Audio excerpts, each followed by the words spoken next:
রাসূল সাল্লাল্লাহু আলাইহি সাল্লাম বলেন, কেউ যদি ঘুম থেকে উঠে বলে লা ইলাহা ইল্লাল্লাহু ওয়াহদাহু লা শারীকা লাহু লাহুল মুলকু ওয়া লাহুল হামদু ওয়া হুয়া আলা কুল্লি শাইইন কাদির ও সুবহানাল্লাহি ওয়া আলহামদুলিল্লাহি ওয়া লা ইলাহা ইল্লাল্লাহ আল্লাহু আকবার লা হাওলা ওয়া লা কুওয়াতা ইল্লা বিল্লাহ, তাহলে এখন যা বলবে আল্লাহ সেটা মেনে নেবে।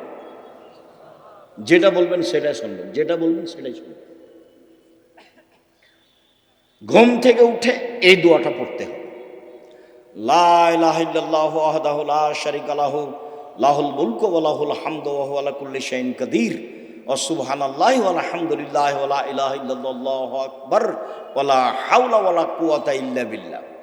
অবশ্য জাবের রাদিয়াল্লাহু তাআলা আনহু বলেন, আল্লাহর নবী বলেছেন, মামিন মুসলিমিন ইয়াবিতু আলা যিকরিল্লাহি তাহিরান, কেউ যদি ওযু করে ঘুমায়, দোয়া পড়ে ঘুমায়, ওযু করে ঘুমায়, দোয়া পড়ে ঘুমায়, এখন ঘুম থেকে উঠে আল্লাহর কাছে যা চাইবে সেটা দিয়ে দেবে।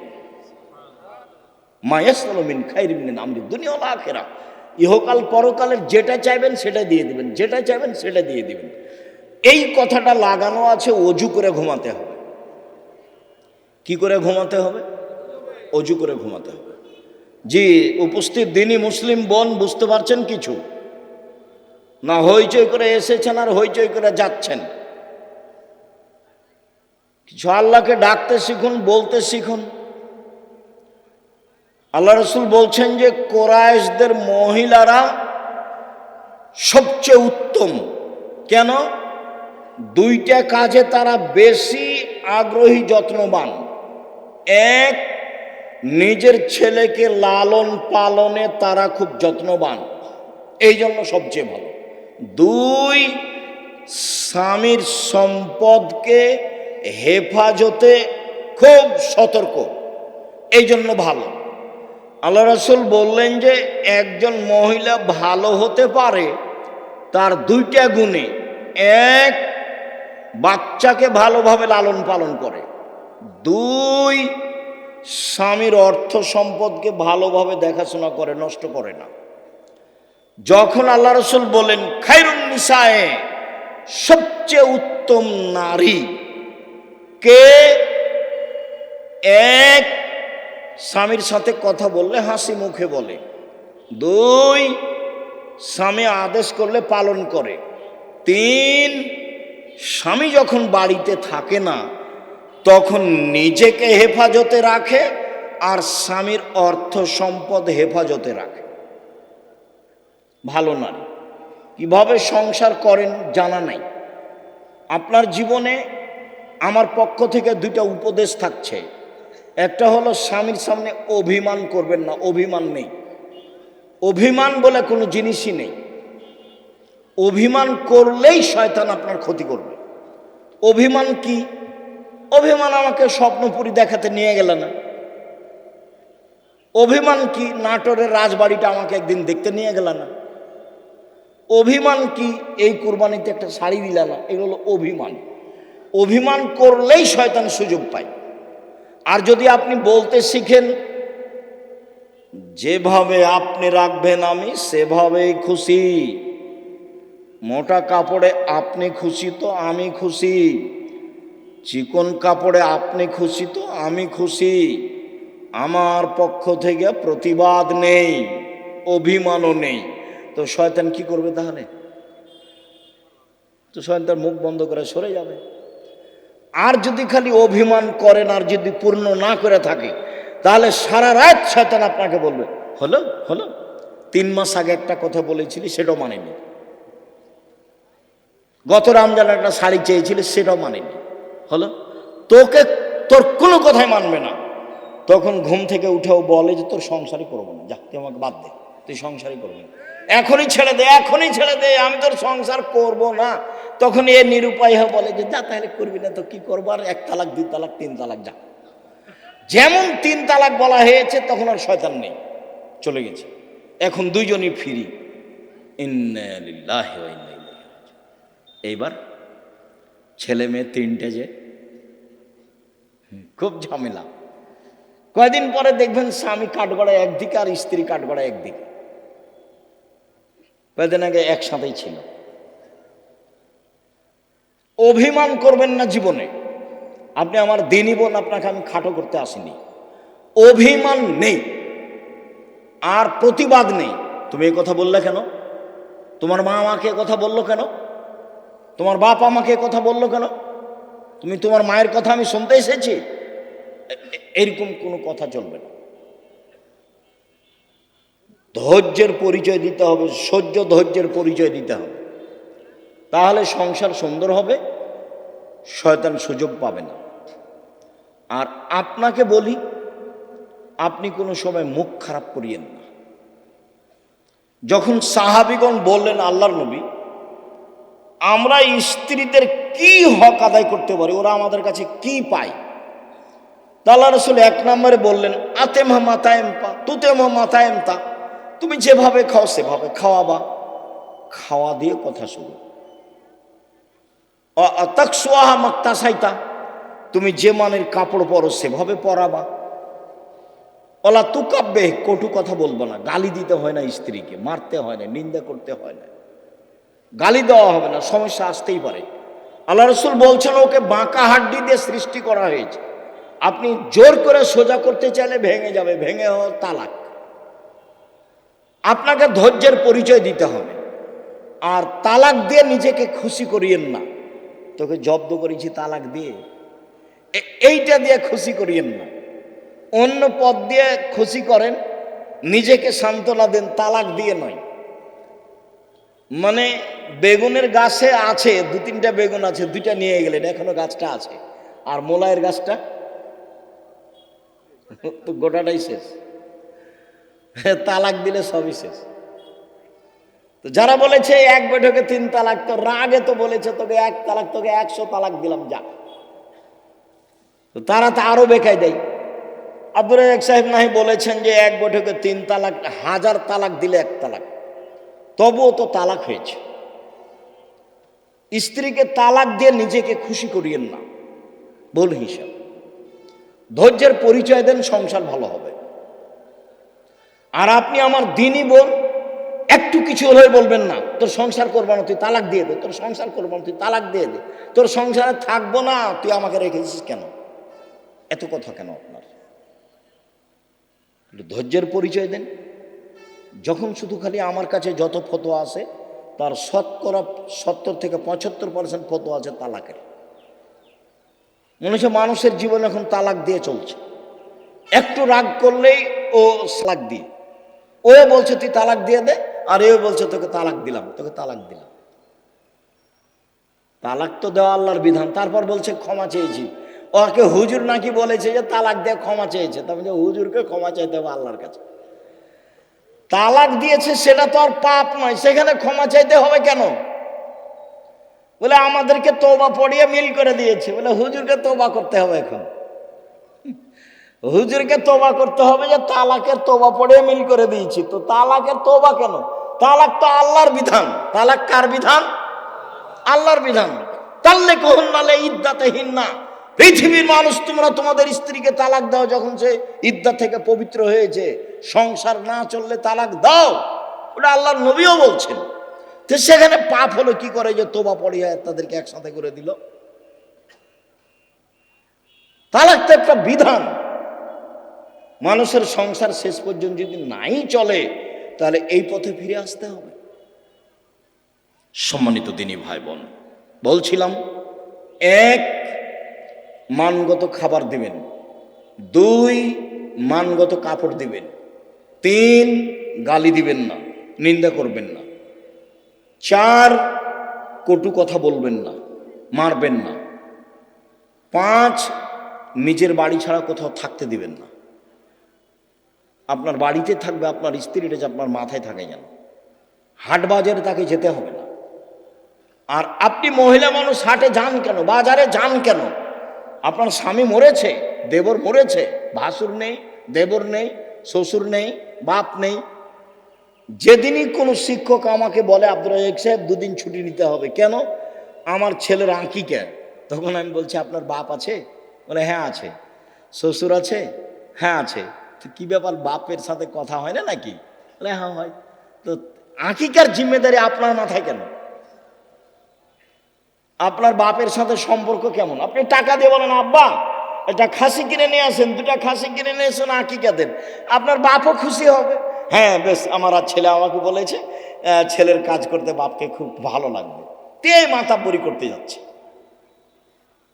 বাপ মা তো আছে, শ্বশুর শাশুড়ি তো আছে, দেবর ভাসুর তো আছে, গোটা বংশ আছে, বোনের ছেলে আছে, ভাইয়ের ছেলে আছে, দেবর আছে, ভাসুর আছে, শ্বশুর আছে, বাপ আছে। তো আপনি কেন বাজারে গেলেন? কেন যাবেন?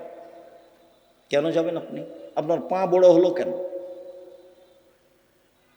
কে বলেছে আপনি পরহেজগার? আপনার গায়ে তো ফ্যাশন বোরকা দেখা যায়।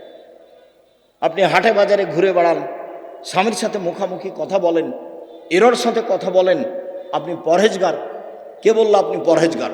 বলে হিসাব দেখবেন, তাকো 1 মিনিট, এই ছেলে খেয়াল করে এদিকে তাকো, পরহেজগারিতে দেখাচ্ছি।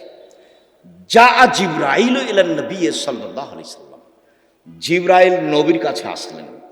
নবীর কাছে এসে বলছেন হাজিহি খাদিজা, এই যে খাদিজা, এই যে খাদিজা আতাত, এই যে আসছে, এই যে খাদিজা আসছে, মাহা এনাউন, তার সাথে আছে একটা পাত্র, ফিহে এদামুন তম, তাতে আছে তরকারি, তাতে আছে খাদ্য, তাতে আছে তরকারি, তাতে আছে খাদ্য। ও আপনার কাছে এটা নিয়ে আসছে। শোনেন, মোহাম্মদ সাল্লাল্লাহু আলাইহি সাল্লাম, জিবরাইল বলছেন। কে বলছেন বলেন তো? জিবরাইল বলছেন। কাকে বলছেন?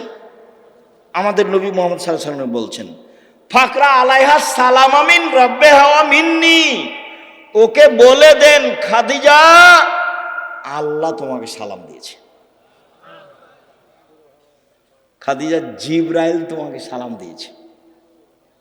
ও বাশশারা বাইতিন ফিল জান্নাহ মিন সাকাবিন, আর বলে দেন খাদিজা তোমার জন্য জান্নাতে একটা ঘর বানানো হয়েছে হীরা মুক্তা মাণিক্য দিয়ে, লা সাখাবা ফিহে ওয়ালা নাসাবা, সেখানে নেই কোনো হইচই, নেই কোনো কষ্ট ক্লেশ ক্লান্তি, সেখানে নেই কোনো হইচই হই হুল্লাড়, সেখানে নেই কোনো কষ্ট ক্লেশ দুঃখ দুর্দশা, কিছু নেই।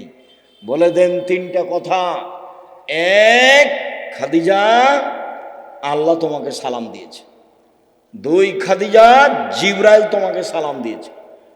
3, খাদিজা তোমার জন্য একটা জান্নাতে ঘর বানানো হয়েছে, জিবরাইল বলেন আমাকে। দেখলেন খাদিজা একজন মহিলা মানুষ কি করেছেন, কি করেন এমন? খাদিজা কি করেন এমন? আব্দুর রাজ্জাক সাহেব, সেই তো আমরা তো বুঝতে পারছি না কি করেন এমন। তাহলে দেখি আরো 2টা কথা বলি আপনার সাথে, দেখি কিছু ধরা পড়ে নাকি। ইব্রাহিম আলাইহিস সালাম তার স্ত্রী সারাকে নিয়ে এক এলাকা পার হচ্ছিলেন। ইব্রাহিম সালামের স্ত্রী পৃথিবীর ইতিহাসে সবচেয়ে সুন্দরী মহিলা সারা, এ কথা মুহাম্মদ সাল্লাল্লাহু আলাইহি সাল্লাম বলেন। তো ইব্রাহিমকে বলা হলো যে আপনার স্ত্রীকে স্বৈরাচার সরকার ডেকে পাঠিয়েছে। তো ইব্রাহিম আলাইহিস সালাম চেষ্টা করলেন কিন্তু রক্ষা হলো না। পৃথিবীর 2য় মহামানব ইব্রাহিম আলাইহিস সালাম শেষ পর্যন্ত বললেন যাও, স্বৈরাচারী সরকার তোমাকে ডেকে পাঠিয়েছে, যাও। তো ভিতরে ঢুকতেই ওই স্বৈরাচারী সরকার দাঁড়িয়েছে, হাত বাড়িয়েছে, গায়ে হাত লাগাবে সেই জন্য। তখন সারা বলছেন এই থামো, আগে অজু হবে, 1, 2 রাকাত সালাত হবে, তারপরে কোনো কথা। অজু করে 2 রাকাত সালাত আদায় করে বলছে আল্লাহুম্মা, হে আল্লাহ, ইন কুনতু আমানতু বিকা ওয়া বিরাসূলিকা, আমি সারা যদি তোমাকে মেনে নিয়ে থাকি যে তুমি আল্লাহ, আমি সারা যদি তোমার নবী ইব্রাহিমকে নবী বলে মেনে নিয়ে থাকি যে ইব্রাহিম নবী, আমি মেনে নিলাম। 3, আমার জিন্দেগিতে যদি আমি আমার লজ্জা স্থানকে আমার স্বামী ছাড়া কাউকে ব্যবহার করতে না দিয়ে থাকি, এই কথা তিনটা যদি আমার সত্য হয়ে থাকে, নির্জনে এই স্বৈরাচারী শাসক যেন আমার গায়ে হাত লাগাতে না পারে। কথা শেষই হয়নি, উল্টে পড়ে গেছে ও। দেখলেন না ইমানের দাবি কেমন? পারবেন? হাটে বাজারে হ্যাঁ করে হাঁটছেন আর ঘুরে বেড়াচ্ছেন, কি দিয়ে হবে? বাড়িতে যেমন টিভি চলছে, স্বামী তো কেমন আপনি ভালো জানেন। আপনার স্বামীকে আমি খাটো করে কষ্ট আপনাকে দিতে চাই না, তবে আপনার স্বামী কাপুরুষ আমার কাছে ধরা পড়ে, এটা ঠিক।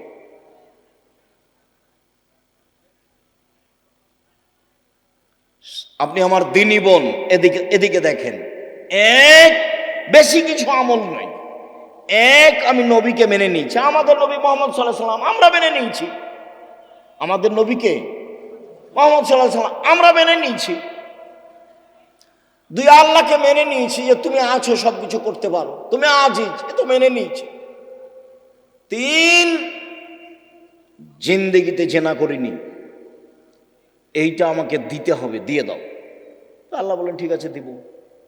ও মানুষ, আমি মানুষ নাই, ও পারে আমি পারি না, তাকে দেয় আল্লাহ, আমাকে কেন দেয় না? দিবেই তো, দিতে হবে।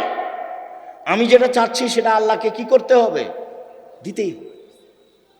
দেরি হলেও দিতে হবে, দিতেই হবে। আমি মানুষ, আমি অধিকার রাখি। আমি পাপী হলে কি হবে? আমি তো বলছি আমি গুনাহগার, তুমি আমাকে ক্ষমা করো, এটা আমাকে দিয়ে দাও। আমি তো বলছি, আমি তো মানুষের কাছে চাইনি, ধর্ণা ধরে বলিনি যে এই করেন সেই করে দেন, তুই আপনি কত ভালো মানুষ, আপনি অমুককে দিয়েছেন, এ তো আমি কাউকে বলতে যাইনি, আপনাকে বলছি, তোমাকে বলছি, করে দাও। এদিকে দেখেন, হাজেরা বলছেন যে ইব্রাহিম আলাইহিস সালাম আমাকে কাবা ঘরের পাশে রেখে চলে যাচ্ছে, তা আমি পিছে পিছে হাঁটছি আর বলছি, আইনা তাজহাবা ইব্রাহিম, ইব্রাহিম আপনি কোথায় যাচ্ছেন? আইনা তাজহাবে ইব্রাহিম, ইব্রাহিম আপনি কোথায় যাচ্ছেন? অর্থাৎ রকুন বিহাযালদি লাইসা ফি ইনশাআল্লাহ শাই, আপনি আমাকে এমন একটা উপত্যকায় ছেড়ে যাচ্ছেন যেখানে মানুষজন তো নেই, নেই পশু প্রাণী, ঘাস পাতাও নেই, কিছুই নেই। আপনি আমাকে কিছু বলবেন না? এরকম নির্জন মরুভূমিতে রেখে যাচ্ছেন, না কথা বলছেন না, যেতেই আছেন। তো স্ত্রীও পিছে পিছে হাঁটছেন।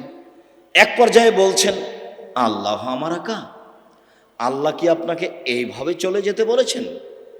আপনি আমাকে কিছু না বলেই যাবেন? আর আপনি আমাকে তো বলবেন যে হাজেরা থাকো, কোনো সমস্যা নেই, 2 বছর 5 বছর পরে আসবো, দেখা হবে, কিছু তো সান্ত্বনামূলক বলবেন। কিছু না বলে চলে যাচ্ছেন, আল্লাহ কি আপনাকে চলে যেতে বলেছেন? তখন ইব্রাহিম সাল্লাম বলছেন, নাম, হ্যাঁ চলে যেতে বলেছেন।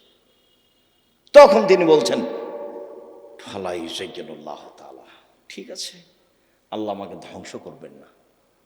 ধ্বংস করবেন না মানে উনি কি খেয়ে থাকবেন? আরে কয়েকশো কিলোমিটারের মধ্যে কোনো মানুষ নেই, দোকানপাট নেই, গাছপালা নেই, ঘাস পাতা নেই, কোনো কিছু নেই, তার আল্লাহর উপরে কত ভরসা। বলছে ঠিক আছে, তাহলে আল্লাহ আমাকে ধ্বংস করবেন না। তো ঘুরে এসে বাচ্চা দেখছেন, কি যে অবস্থা ছেলের, ব্যাগে যা পানি ছিল তা তো শেষ হয়েছে। কি যে হয়, সাফা পাহাড়ে উঠলেন, কোথাও পানির পথ নেই, দৌড়িয়ে নেমে মারোয়াতে গেলেন, কোনো পথ নেই। আবার বাচ্চা দেখতে আসলেন, 1 বার 2 বার 3 বার 4 বার 5 বার 6 বার 7 বার। এবার বাচ্চার দিকে আসছেন, ভাবছেন বাচ্চা মনে হয় মারাই যাবে, বুখারীর হাদিসে এভাবে এসেছে। হঠাৎ বলছে, কি চান? কে? আমার পানির প্রয়োজন।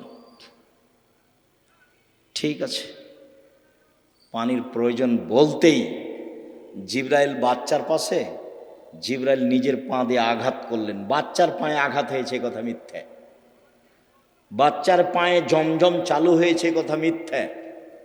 জিবরাইল নিজে পায়ের আঘাত করতে পানি একবারে জোরে ফুটে বের হতে লাগলো। তখন হাজেরা পানিগুলি থামাতে লাগলেন, জম জম মানে থামো, উনি বাঁধ দিয়ে পানিগুলো থামাচ্ছেন। আল্লাহ রসুল বলছেন যদি হাজেরা পানি না থামাতেন তাহলে জমজমের পানি সারা পৃথিবীতে ছড়িয়ে পড়ত। এভাবে রাসূল সাল্লাল্লাহু আলাইহি ওয়াসাল্লাম বলছেন। আপনি মহিলা মানুষ নিরাশা হন কেন? আব্দুর রাজ্জাক সাহেব শোনেন, অনেক কথা ছিল আপনার সাথে, তো আপনার সাথে তো কথা বলতে পারি না। তো একটা কথা, সবসময় আপনার কথার মাঝে একটা কথা ফুটে উঠে যে মহিলারা জান্নাতে যাবেই। 1 5 ওয়াক্ত সালাত, 2 রমজান মাসের সিয়াম রোজা, 3 স্বামীকে মেনে চলা, 4 জেনায় লিপ্ত না হওয়া। তো আমাদের তো এরকম ঘটে গেছে, এখন কি উপায়? চিন্তা করবেন না, চিন্তার কিছু নেই। বুখারী মুসলিমের হাদিস থেকে আপনাকে পরামর্শ দিয়ে আলোচনা শেষ করব ইনশাআল্লাহ। 1, আপনি আজ থেকে বন্ধ করেন, কোনো ছেলে যদি আপনার সাথে কথা বলতে চায় তাহলে আপনি বলবেন ইন্নী আখাফুল্লাহ, আমি আল্লাহকে ভয় করি। তোমরাকে বলছি, মোবাইলে কোনোদিন আর মেয়ের সাথে কথা বলবা না, বলবো যে আল্লাহকে ভয় করি। খালি যদি আল্লাহকে ভয় করি এই কথা বলো তো পরকাল তো টিকবেই। পৃথিবীর কোনো বিপদ তোমার সামনে এসে তোমাকে ধ্বংস করতে পারবে না। 1, 2, জেনা বন্ধ, আজ থেকে বন্ধ। তুমি যদি এই সিদ্ধান্ত নিতে পারো জেনা বন্ধ, যে কোনো বিপদ থেকে বেঁচে যাবা। প্রমাণ দিতে পারবা? ওই যে বুখারী মুসলিম, ওই যে ঘটনা, 3 জন রাস্তায় হাঁটছিল, বৃষ্টি আসলো, গর্তে ঢুকে গেল, উপর থেকে পাথর এসে মুখটা আটকা পড়ে গেল।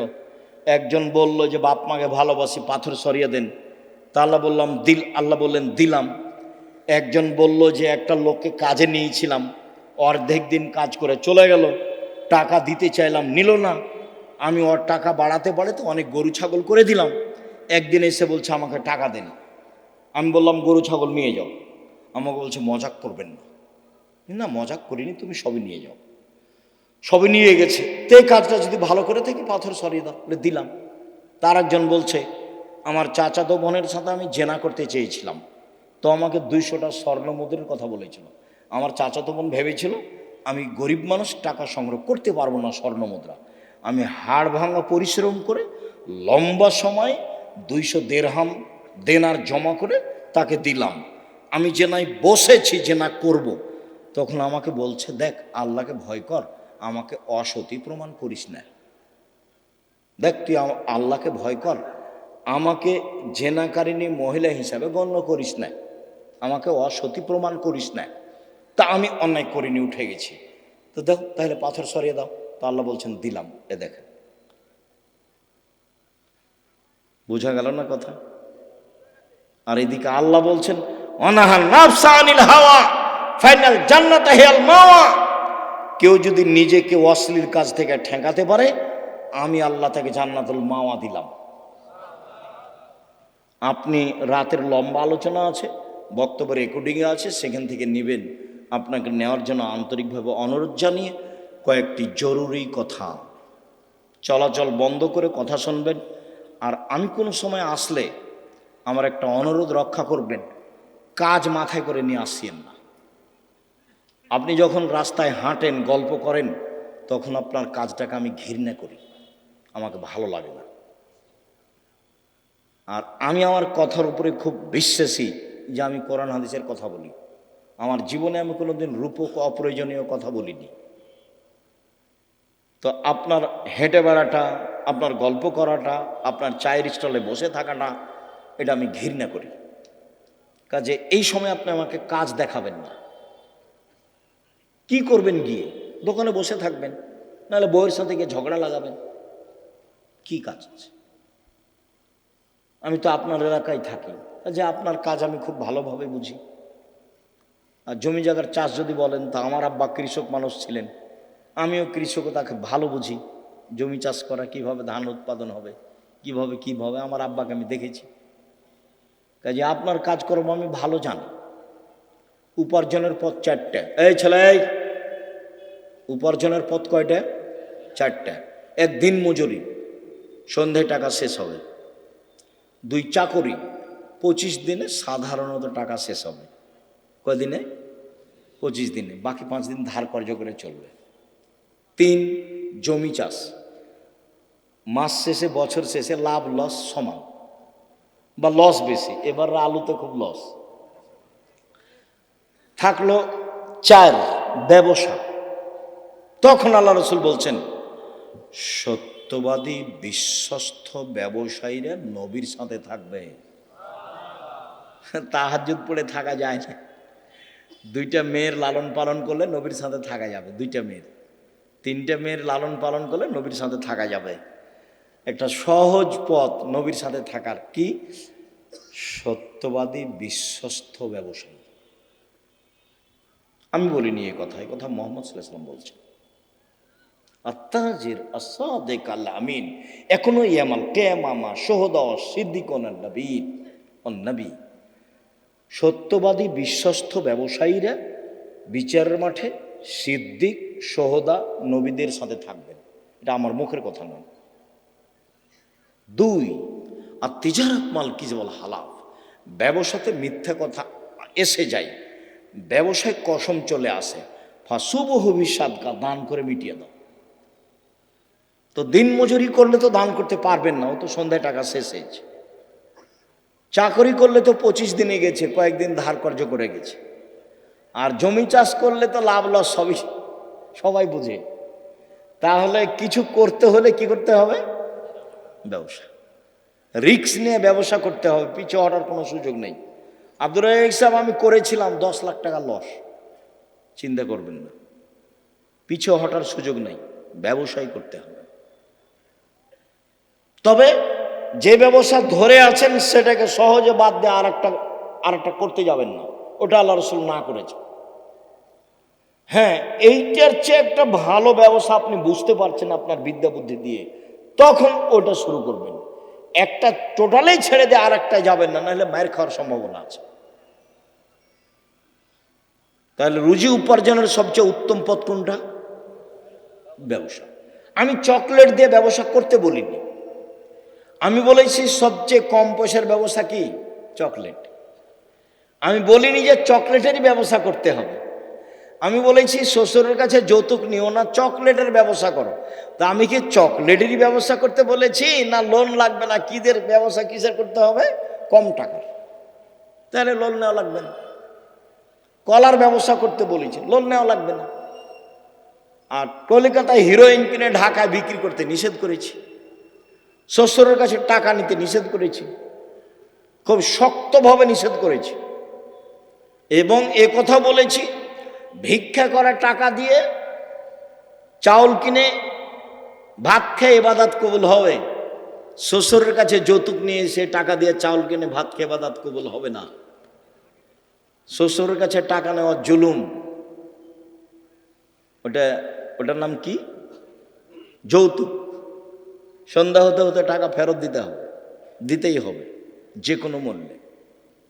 নিজে উপার্জন করে খেতে শিখো, দিন মজুরি করে খাও, সহজ পথ। ব্যবসা করো ছোট, সহজ পথ। শুকরিয়া, জাযাকুমুল্লাহ খায়র। সম্মানিত দিনী ভাই বোন, আপনাদের সাথে জরুরি কথা। কোনোদিন আসলে এই থামো, ছেলে থামো, সবাই উপস্থিত হওয়ার চেষ্টা করবেন, ভাই বোন সবাই। 1, জরুরি কথা। আল ইতিসাম পত্রিকা সহ অন্যান্য বইগুলি নিয়ে যাবেন। যে আলোচনা করছিলাম সে আলোচনা উপদেশ বইয়ে আছে আর আদর্শ নারীতে আছে। জরুরি কথা, সামনে মাসে 6-7 সম্মেলন, সবাই আসবেন, দেশ বিদেশের আলেম ওলামা আছে। 6-7 নভেম্বর সম্মেলন।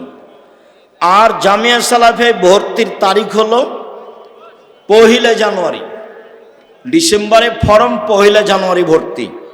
সকলের কল্যাণ কামনা করে সকলকে পত্রিকা বই পুস্তক নেওয়ার জন্য আন্তরিকভাবে অনুরোধ জানিয়ে। বই পুস্তক পত্রিকা আছে কোথায়? ও স্টেজেই আছে, আমার হাতের ডান দিকে আছে। খালি কেউ যাবেন না, আপনি পড়বেন না, হলে আপনার ভাই বোন আত্মীয় স্বজন কেউ পড়বে। পত্রিকা বই পুস্তক নিয়ে যাবেন। আজকের আলোচনা আছে উপদেশ বই এবং আদর্শ নারীতে। খন্দকের যুদ্ধে রাসূল সাল্লাল্লাহু আলাইহি ওয়াসাল্লাম সালাত কাজা করেছিলেন কেন? এইটার দুটা কথা আছে। তার প্রথম কথা হলে যে সলাতের বিষয়টি তখনও সেভাবে তাকে অবগত করানো হয়নি। আর আরেকটা কথা আছে, আর সূর্যকে আবার ফেরত দেওয়া হয়েছিল নির্ধারিত সময়ে সলাত আদায়ের জন্য। কাজে তুমি যেটা বুঝেছো সেটা ভুল হয়েছে।